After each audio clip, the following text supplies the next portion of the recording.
Okay, I'm going to slowly get started. Welcome to the webinar. So this afternoon, we're going to be talking about generative AI and in particular, how candidates use it. Is it a problem? Can candidates cheat? How effective is generative AI in assessments? And how can we respond? What are the strategies for dealing with generative AI in assessments? So welcome everyone. Thank you very much for coming. I see you muted yourself. That's probably good, but feel free to interject at any point. You want to ask anything, please do. My name is Oliver Saville. I'm the director at Test Partnership. I've got Ben Schwenk here as well. He's the chief psychologist. If you haven't seen his YouTube videos, I recommend having a look at those. So over the last year or so, it's been quite interesting. We've been watching closely what generative AI has been up to and how it's changed. And it's fascinating here at Test Partnership. We closely look at any new version of ChatGPT that comes out and quickly use it on our own assessments and think, is there a problem? Can we do we need to do anything to change? So we've been closely looking at this for at least a year, and it's been quite interesting. So far, I think we're okay. We've got strategies to respond. We're okay, but it's moving very quickly. So that's partly what we're going to look at in this webinar: how it's what it can do and what it might do to protect against it.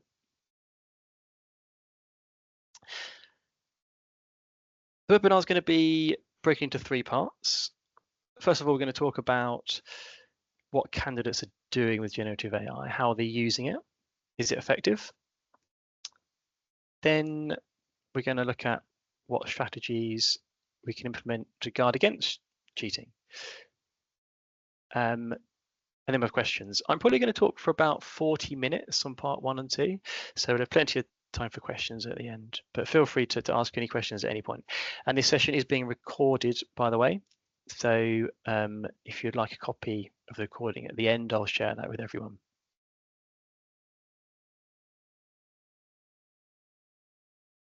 So jumping straight in, how do candidates use generative AI? We commissioned a survey from Assessment Day. They're a practice test provider, so that the audience is very targeted. It's all candidates preparing for online tests, and they ask them various questions about how they use it. And the headline is 76% of candidates are using generative AI in some form or another, just in work or the university. However, 48% of them are using it to help them to apply to jobs in the selection process. And that breaks down depending on whether they're using it in their applications or online tests. 14% are using it to help with online tests. 39% using it to help write applications. So in theory, this is a problem. Candidates say they're using it or intend to use it. Other people have done similar sort of surveys, and the numbers vary, but essentially the message is the same, that candidates are using it, they're using it more, and they're getting better at it.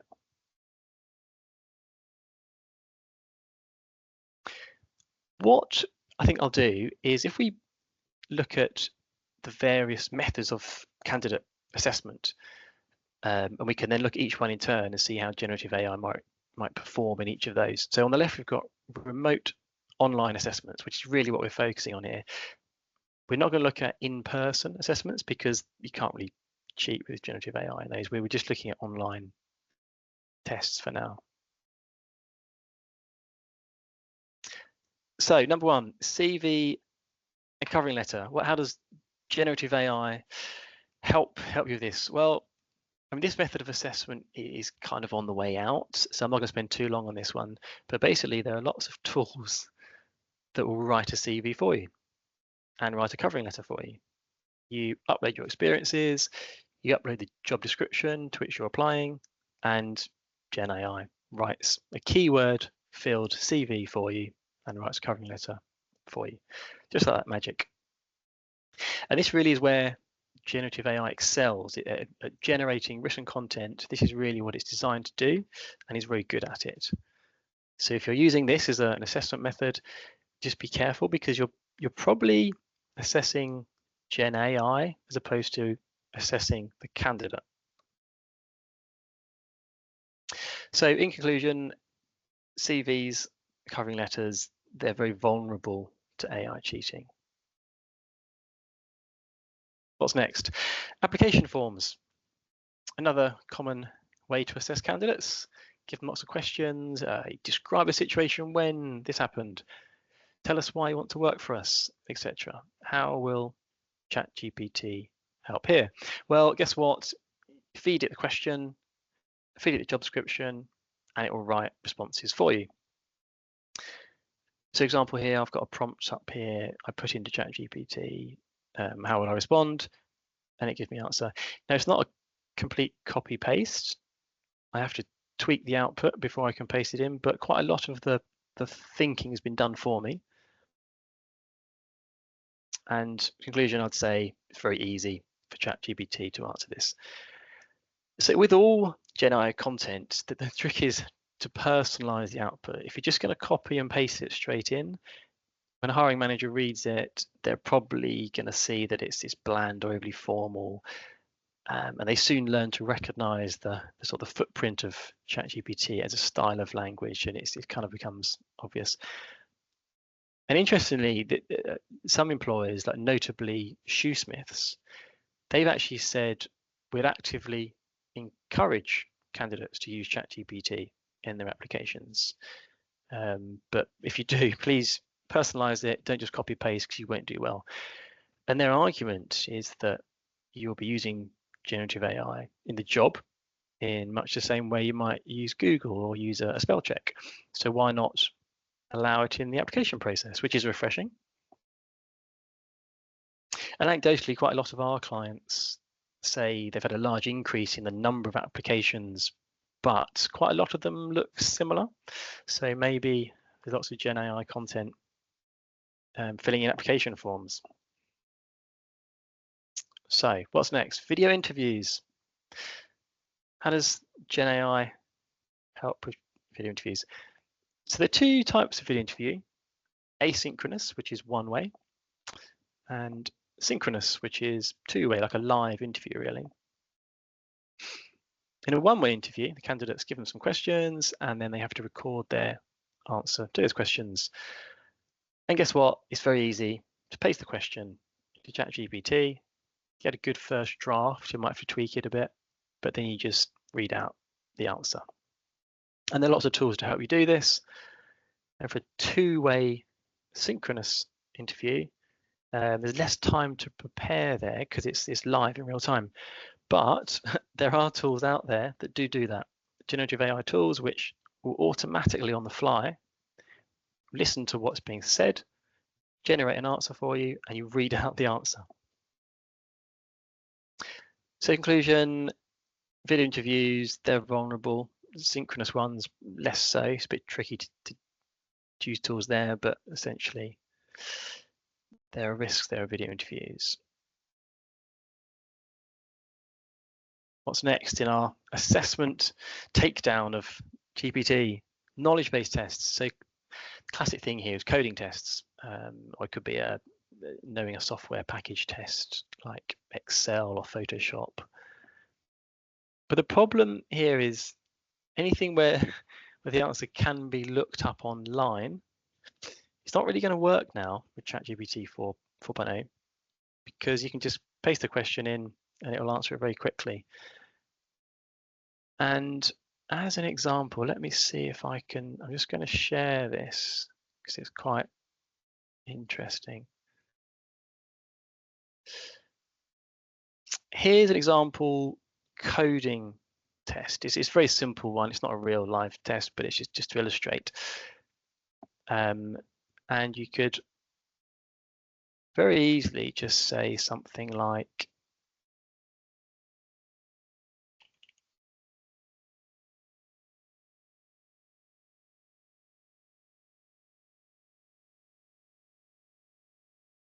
the beauty of ChatGPT 4.0 is you can literally just copy the whole question, paste it in. Let's see what ChatGPT has to say about this. So saying that's the answer. Let's see, shall we? Correct. Let's do another one. Not even going to read the question.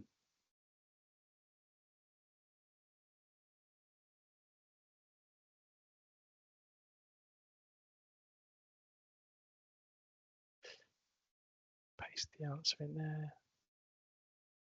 Great, correct. So I can go on. The point is, it's very easy for ChatGPT to cheat knowledge-based questions.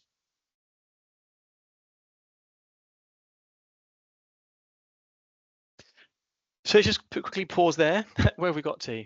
We're looking at the different assessment methods, and so far it's not looking good, is it? AI can answer most of them pretty well. Possibly the two-way video interview, it's possible to cheat in that, but in practice, I don't fancy listening to a live transcript and trying to do that in real time. But so far, generative AI is going to give you a big advantage in a lot of these. Let's move on, I suppose. What's next? Personality questionnaires. Let's look at how ChatGPT might respond to these. Now, when we tried to get generative AI to answer some personality questionnaires, this was the latest ChatGPT 4.0, we found that it struggled actually. It was inconsistent, and the prompt would be, you'd describe what sort of traits you're trying to score high in. So for example, if the job description said something like, we're looking for someone who's diligent, goal-focused, conscientious, creative, shows initiative, we'd then say to ChatGPT, answer in such a way that you answer highly in these traits. And it didn't really, it was inconsistent, and it kept forgetting which trait it was trying to answer high in. So it didn't do very well, actually. And another reason it's inherently hard to cheat, in inverted commas, a personality questionnaire is you have to choose which trait you're going for. So in this screenshot here, I've said one of the example statements might be, the needy should help themselves. And ChatGPT has said, oh, answer strongly agree to that, because that will give you a high score in self-reliance or personal responsibility.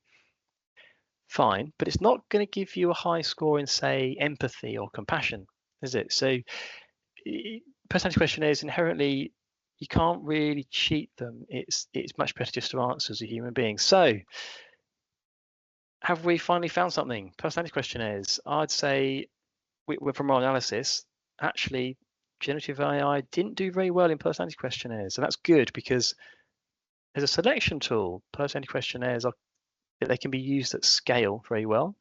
So there's not much human input from the hiring team, unlike, say, doing a live interview. They can be scaled and automated quite well.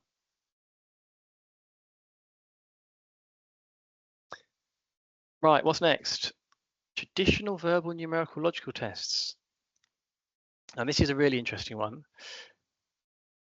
These are sort of the mainstay of so many graduate schemes, apprentice schemes, and I expect this one is probably what a lot of people are interested to see. The application forms, yeah, it's kind of obvious ChatGPT can answer that, but how does it answer in a numerical reasoning test, for example? Well, the answer is it does quite well. These are the scores from the latest ChatGPT 4.0. And what's funny here, I had to update my slides literally yesterday. I did have a comparison of how the free version, 3.5, ChatGPT 3.5, how that compared. In that version, it did not allow you to copy and paste pictures. You couldn't screen grab the question and paste it in. It only worked off typing messages. And unsurprisingly, that didn't do very well at all. You basically could not use it to do a numerical reasoning test because you can't describe what's in the chart.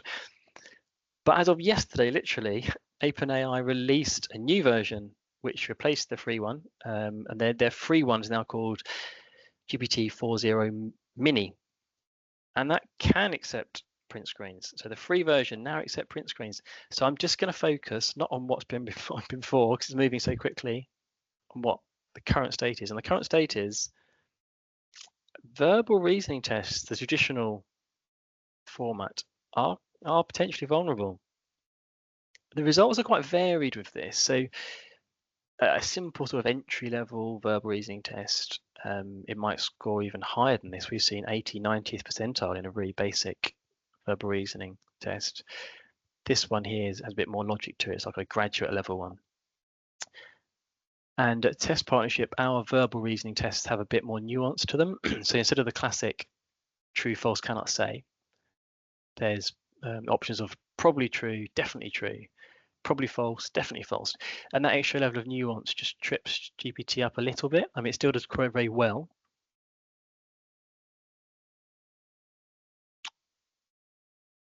Numerical. So numerical reasoning, it can do quite well, the 50th percentile, the average.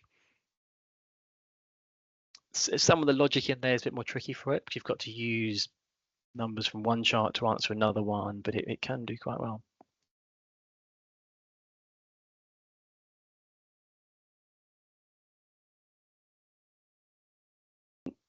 Do very, very well, but it's it could be a threat.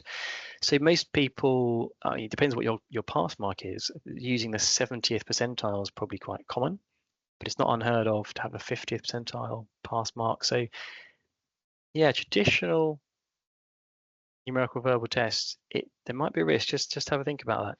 Now we're coming later on to what you can do about it, but at this stage, the conclusion is traditional tests, there might be a risk there.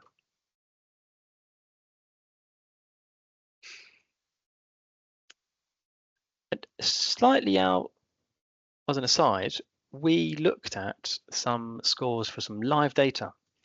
So we got to the point where, okay, we thought candidates are telling us they're using ChatGPT to answer tests. We picked the most vulnerable one, verbal reasoning. This is live data from an anonymized client. And we looked at scores from 2021 compared to 2024. 2021, ChatGPT didn't exist, so people weren't using it.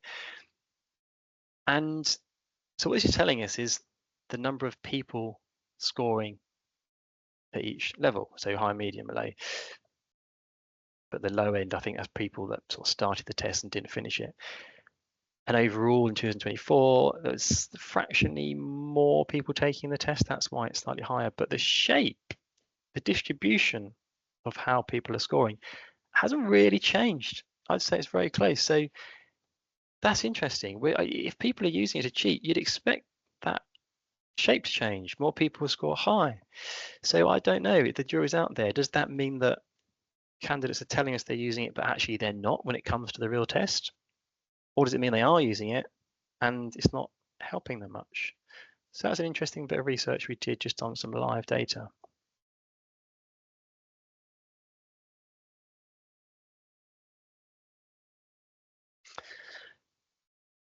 Right, quick recap. Where have we got to so far? We've established that maybe personality questionnaires are resilient to cheating. That's good.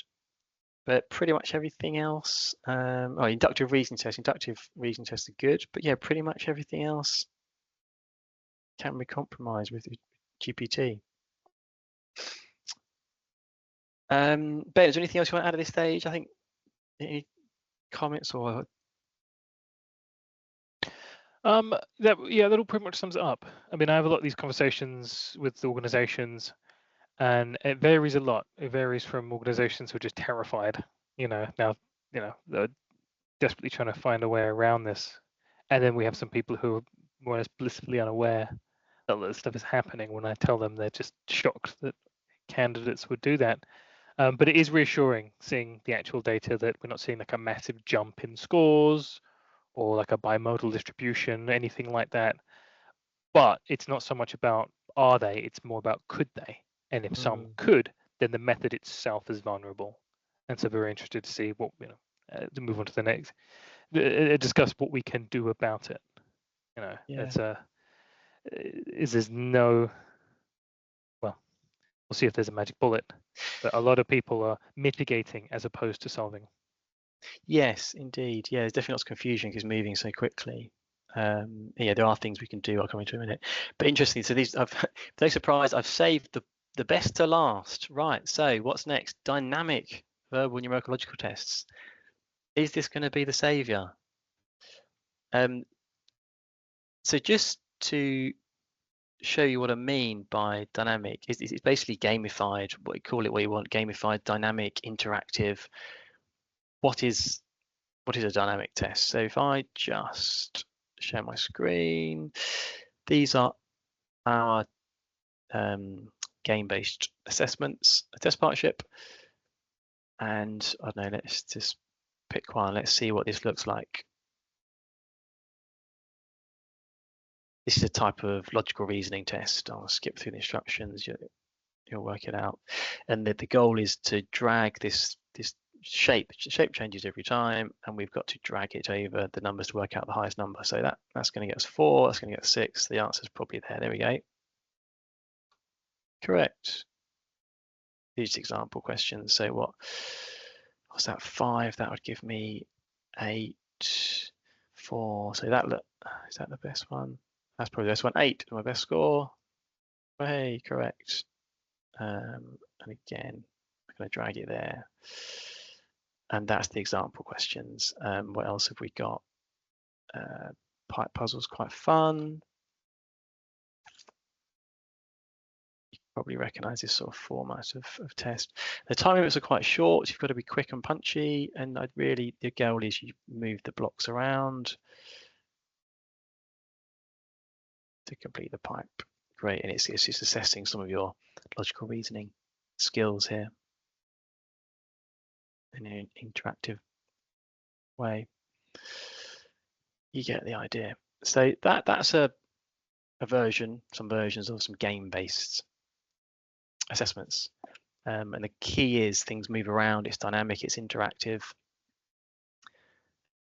And that really is quite foolproof in terms of ChatGPT. You can't print screen that, or if you did, it'd be moved on, and it doesn't really help. Is there no real sort of answer to pick and respond? So in all our tests, every time we paste this into any version of generative AI, it didn't know where to begin. AI just couldn't respond. So in terms of foolproof methods, we think gamified, interactive, dynamic assessments are the most foolproof way of stopping any sort of generative AI cheating.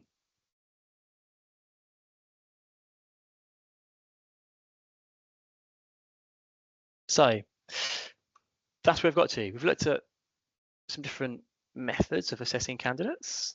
They're the most common ones.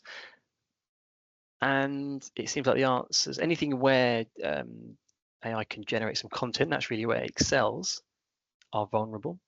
Some of the more logical thinking tests, it's not quite there yet. It doesn't quite have the skill to look at patterns, work out what's going on, and forecast what's going to come next. Anything where there's an interactive dynamic element, it can't really interact. So that is probably a quick overview of all the different assessment methods. What can we do about it? So we've established some of the methods are vulnerable. What sort of strategies do you think we can come up with to solve it? So going back to the first one, CV, cover letter, application form. So what we'd recommend for these, first of all, question whether you use them in the first place. They're not that effective as an assessment method, but if you really want to, employers should think carefully about where their stance is. Are you going to block the use of generative AI, or are you going to encourage it?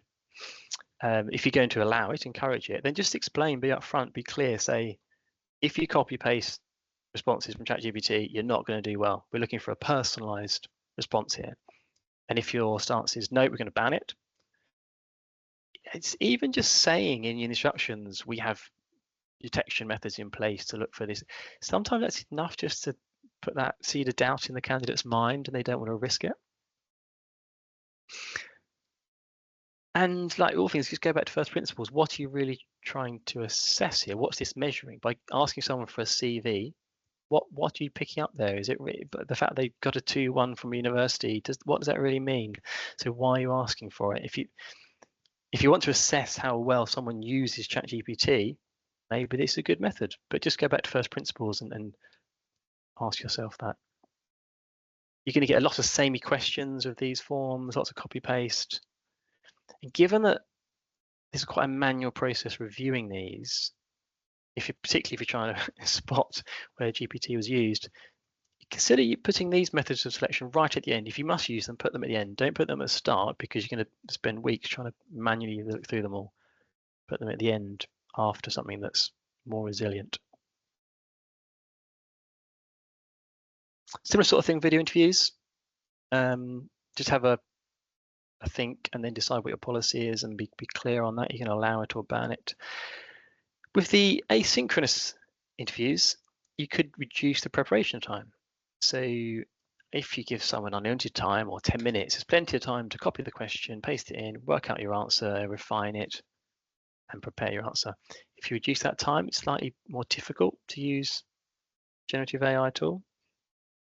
And again, consider moving it if it's a very manual process reviewing video interviews or even conducting a live interview.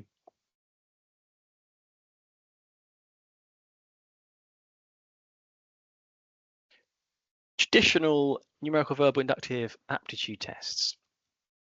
So this is one of the common methods. And if you're thinking, do you know, I'm not quite ready for game-based, I don't think we want to make the leap to a game-based assessment. I quite like the old traditional numerical verbal test. There are things you can do. The biggest one is probably if you tell candidates that anyone that gets through, we're going to retest you in person when you come for interview. It's up to you whether you do actually follow through on that threat, but even the threat of it is enough to put people off. And we, like many test publishers, have verification tests. They're shorter versions of the real one that you can give to them later on when they come to interview, and it just works out, do they corroborate, basically. You should look at your pass marks and consider setting slightly higher pass marks. So as we saw, for example, critical thinking, if we think it can score 40th percentile, then set your pass mark at 50th percentile. Just be a bit wary if you go really high with a pass mark at this sort of if you go 90 percentile, sometimes that has it affects adverse impact. So just be wary.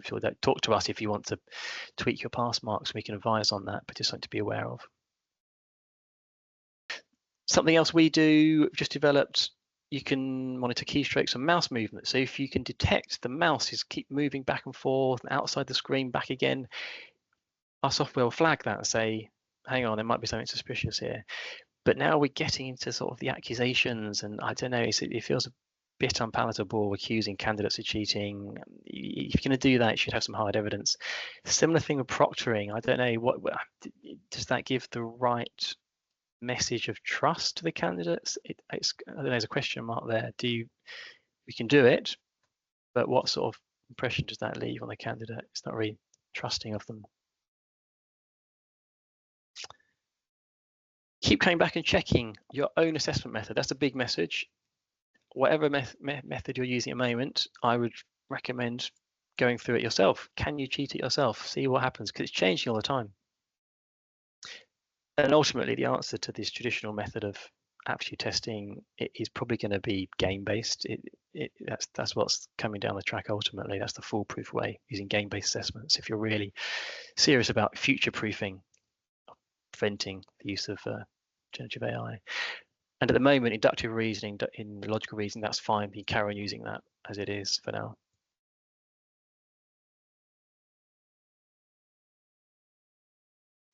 And just generally advice for how to respond.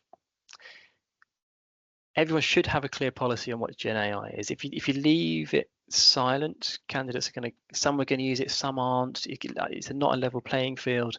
So have a policy and be clear about that. And we can help with that as well. It's the standard things you can do, and just how you draft it and be clear to all candidates, so that at least it's a fair process for everyone. An easy threat to make is you might retest people in person after they've passed the online test. And think about each step in your process, which is most vulnerable to abuse by generative AI. If you get flooded with applications and CVs, it's all generated by AI, you don't really want that at the start of the process, because you'll be inundated and it'll take ages to trawl through all that. So put a more robust method early on, say a personality questionnaire, inductive reasoning test, a gamified test, whatever. Just think about the order of how you use the different tools. Keep coming back and checking your own process. How does it respond to the latest version of generative AI? Have a think about proctoring. That would probably solve it. But realistically, it kind of gives the wrong message. And then are you really going to sit and watch a video while people are doing the assessments? Quite time intensive. And always go back to first principles. Why are you using the method? What's it really assessing? Do you need to use it? Is it assessing the thing you want to use in a job? So just question that. And the takeaway is if you really want to be serious about stopping cheating, then our advice is game-based or a dynamic interactive assessment is best. And there we go. I think that's probably what I wanted to cover. We've got plenty of time for questions. Is there anything else you wanted to add, Ben, from your side, what you might have seen? Yeah, I'd like to drill down a little bit on proctoring, because often that is a sort of knee-jerk reaction from a lot of other publishers about what to do. And my concerns about proctoring is two kinds. One is that filming someone while they do the assessment to make sure they're not using their phone, or they're not, they're not doing something untoward, which is very invasive and is not likely to increase the candidate experience, is probably going to reduce scores because people are more anxious. That may be worse than the problem itself, particularly given the data we saw before, where we didn't see any big rise in scores or anything like that. And the other is, of course, less invasive, which is looking at their browser and to see whether they've got ChatGPT open in the background or anything like that, which is still relatively invasive, particularly because people are very concerned about that kind of, concerned about cookies and their data being used in untoward ways. So it's a solution which often is worse than the problem, often is the case. And so you would have to think very carefully as to whether that would be an approach you would go down, particularly if all it means is moving to a gamified assessment where you can give the candidate their privacy and make it more engaging. To me, that sounds logical, but you would have to weigh up the pros and cons. And there are definitely some big cons to proctoring. Yeah. It's funny, I think I spoke to someone recently and they it wasn't actually proctoring. I think what is the candidate sent in a screen share of their screen and said, "Oh, can you help me? I've got a problem. Here's my screen. Is an error." And in the screenshot, they saw ChatGPT was open and it was next to the video interview. So yeah, it's interesting looking at candidate screens. But I take your point. It can distort how people respond if they know they're being watched. Exactly.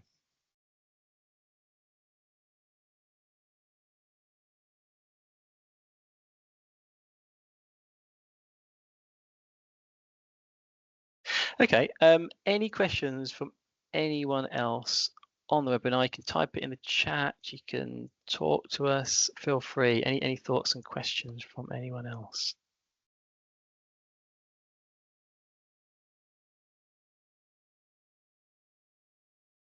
Not for now. I'll tell you what is interesting. I've got so much I wouldn't mind sharing. This is another interesting video. This is let me share my screen. This is a TikTok video on the tool I was talking about that you might not be able to hear the video actually, but it will apply to job. No, sorry, it'll answer questions for you in real time.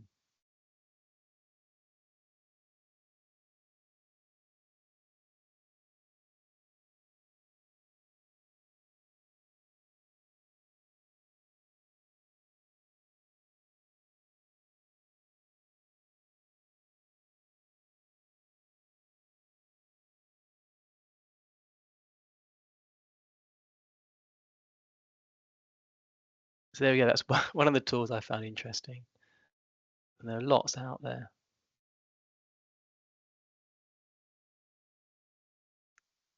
In fact, let me share one more video, then I'll stop it. Get lost in TikTok. This is another interesting one. Just one more, because there are lots of tools that even apply to jobs for you. Look at this. You just upload your CV and it automatically applies to jobs.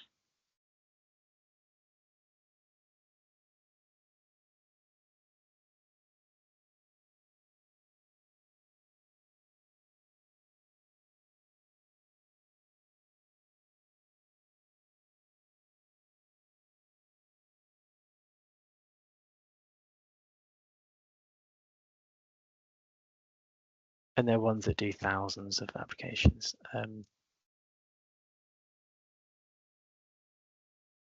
So that is really, sorry, yeah, I hadn't seen those before, so thanks for sharing that. you're welcome. Yeah, it's interesting. One thing I typically tell people is, even if it's a fairly small portion of applicants that are using those kinds of tools, because it allows them to scale their application so massively, it's actually a pretty sizable portion of your applications that you get will be either generated or curated by AI. So it's actually just a small portion of extremely productive AI users who are now flooding the job market with applications and CVs and cover letters. So it's an important consideration, because it's actually a relatively small pool of people who are disproportionately making applications here, as opposed to lots and lots of people. So one thing to definitely bear in mind and be very wary of, as applicant pools are sort of inflated these days as a result. Yeah, and I think we're just on the cusp still. I don't think it feels like the it's the calm before the storm. Maybe it is happening, but this is why we're looking at it now and coming up with ways to respond. So, if no more questions, for anyone, Sophia's got the hand up. Hello, thank you so much for this afternoon. I wanted to ask a question, and it was like, how can one stand out now in the 2025 job market? And how can you, and as a recruiter, someone who's reviewing applications, what would you be looking out for specifically? It's a good question. So, as a recruiter, it's probably quite obvious to pick up on ChatGPT content now. So, definitely a personal approach. Anything that's distancing itself from the generic, stand out. And it's always been the case, try and stand out, but it's probably more true now. And that's in any sort of written content. You stand out that way. But it depends what methods you're using. I mean, the traditional methods of assessing someone's cognitive ability, that's always just going to be a scale of high and low, and there's not much, you are who you are on that scale. But yeah, in terms of when it comes to a personal connection, just try and be as human as you can. And actually, I suppose something else is demonstrate as a candidate that you have the skills to use generative AI, because it's becoming a very important skill to have in the workplace. So you could emphasize your experience and skills using ChatGPT, and that would demonstrate to the employer how you can help them use it. I would say there's kind of two approaches. One is that approach. You go the sort of quality approach, and you really make it seem like your CV is definitely written by you and is very specific. The other approach, of course, is you go with the trend and you just make hundreds of applications using ChatGPT. You go the other way. You go the quantity approach, because that works as well. The hit rate will be lower, but if you're making 100 times the applications as a result, the offers you get will be higher. And so from a candidate's perspective, those are the approaches. If there's a particular employer you really want to join, then you definitely do everything you can to make it look like you put the effort in and it was you that did it. Whereas if your goal is to get employed, you could obviously go wide and then use ChatGPT to scale your applications and accept that the individual hit rate might be lower, but it's a numbers game. And as a recruiter, what I would probably advise is, until we have a solution, particularly to the written content problem, it's easier just to use killer questions. It make it, unfortunately, probably harder for individual candidates to stand out. But you have killer questions that will just, can you work in the country? Do you have relevant qualification? Yes, yes, yes. And if you meet the minimum requirements, then you move on to something more robust. And then you let the candidates shine with more robust assessments, or with a two-way interview, something like that. But at the moment, ChatGPT, and generative AI, it seems to be working predominantly to the advantage of the candidate. And so you can either lean into it or you can distinguish yourself from it. And as an employer, basically it's about working around it. Does that make sense? It does. Thank you. Thank you, No both. problem. Just an interesting aside came up there, Ben. I was thinking about lots of ATSs nowadays have AI tools that Mm. automatically assess the quality of the CVs and applications coming in. So we're in this weird dystopian situation where Gen AI is writing CVs and uploading it for you, and then AI is assessing what's been uploaded, and it's a very ironic situation to be in. Yeah, it is becoming quickly quite redundant. I think for that reason, is if it's AI writing it and AI reading it, you could bypass the whole thing and just ask people the minimum information you need to move them forward. That would be my recommendation from an employer. But for a candidate, well, now's the time to lean in. The trick is you want to try and keep all these efficient assessment tools that can be scaled. That's the beauty of developing all these tools. But as soon as you go down the route of saying let's just interview everyone, that kind of defeats the object, because you're not going to interview thousands of candidates, unfortunately. Yeah. You still need some tools that can be done at scale that are resilient to Gen AI.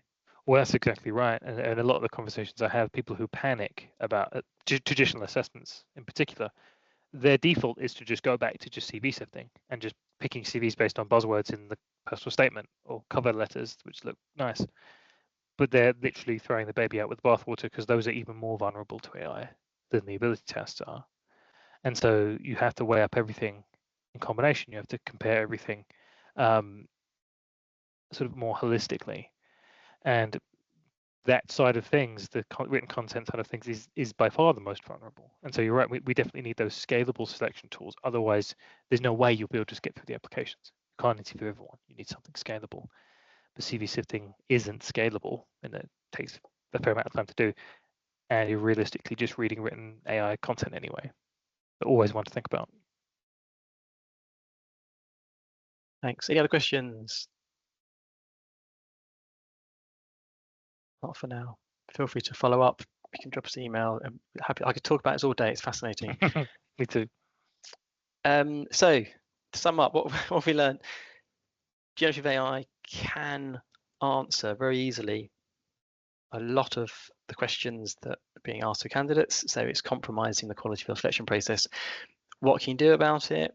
Well, first of all, I'd recommend that you try your own process. Try and cheat the system. It gives you great insights on what's going on. And then depends how far you want to go. There are sort of easy, low-hanging fruit. There's sort of the tools you can use to detect it. You can use things like personality questionnaires, inductive reasoning tests that are resilient, logging and keystroke things, all these easy things. Or if you really want to go the whole hog and say, right, we just want to nip this in the bud now and make it not even possible, then the answer is game-based assessments. That's probably my quick summary of what's going on right now. But watch your space, because it's moving so quickly.